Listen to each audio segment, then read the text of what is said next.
তুই যে আমাকে ক্ষমা করে দিয়েছিস খুব ভালো লাগছে। ক্ষমা না করে কি করব বল, যেভাবে সবার কাছে নালিশ করেছি। তার মানে তুই কি বলতে চাইছিস? সবার চাপে আমাকে ক্ষমা করেছিস, মন থেকে করিসনি? মন থেকে যদি ক্ষমা নাই করতাম তাহলে তোর সঙ্গে এভাবে মিশতাম না। তোকে একটা কথা জিজ্ঞেস করবো টনি, বল। তুই কাউকে ভালোবাসিস?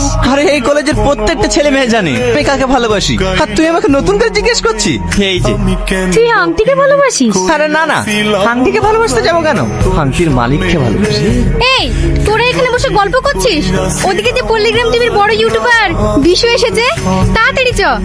স্যার স্যার, আপনি তো পল্লিগ্রাম টিভিতে অনেক নাটক করেছেন, একটা ডায়লগ বলুন না। বলছি, এই ম্যাডাম, এই বিষ্ণু মস্তানের বিরুদ্ধে তুই কোর্টে সাক্ষী দিতে চাস না, তাহলে আর জ্যান্ত ফিরে আসবি না, ওখানেই খালাস করে দেবো। ওকে, আমার শুটিং এর টাইম হয়ে গেছে, এখনই আমাকে যেতে হবে। দেখ টনি আসছে। এই সালমা, আজ আমি খুব খুশি। এই যাকে আমি এতদিন ধরে ভালোবাসছি, আজ তাকে আমি কাছে পেয়ে গেছি। তোকে না আমি বড় গিফট দেবো, এই কারণ তুই যেটা বলেছিলি সেটা আজকে সত্যি হয়েছে। ওই দেখ আমার না দেখা ভালোবাসা, এটা আমাকে ফোন সুইচ অফ করে না, খুব চালিয়েছে। মাহিনুর, তোমার সাথে পরিচয় করে দি, এই সেই সালমা। তুমি সেই সালমা যে আমাদের কবে দেখা হবে না হবে তার ভবিষ্যৎবাণী করেছিলে? সবার সাথে তো পরিচয় হলো, ওদিকে আবার আব্বু ফোন করেছিল, আমাদের বিয়ের দিনক্ষণ নিয়ে কথা বলবে তো? চলো। ঠিক আছে চলো।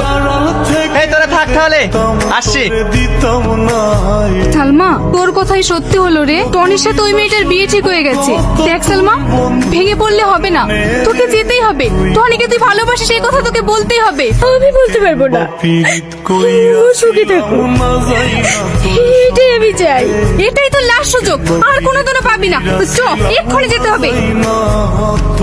কংগ্রাচুলেশন টনি, তোরা সবাই এসছি, হাই আয়। এটাই লাস্ট সুযোগ, কাজী সাহেব এখনো আসেনি, তুই তোর মনের কথাটা বলে দে। টনি, তোর সাথে আমার কিছু কথা আছে। রে তুই কাঁদছিস কেন? তুই হাতে যে আংটিটা পরে আছিস, ওই আংটিটা আমার। আমি তো সে না দেখে ভালোবাসা, যার সাথে তুই প্রতিদিন রাতে ফোনে কথা বলতিস, আমি তো সেই সালমা। এই মেয়েটা তোকে মিথ্যে বলিছে।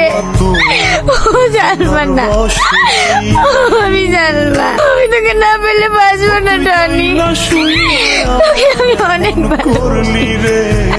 কি হলো বোন, তোমার টনি তোমারই আছে, অবাক হওয়ার কিছুই নেই। আমি অনেকদিন আগেই জেনে গেছি বন্ধু আমাকে পাগলের মতন ভালোবাসে, সে আর অন্য কেউ না, সেটা হচ্ছে তুই।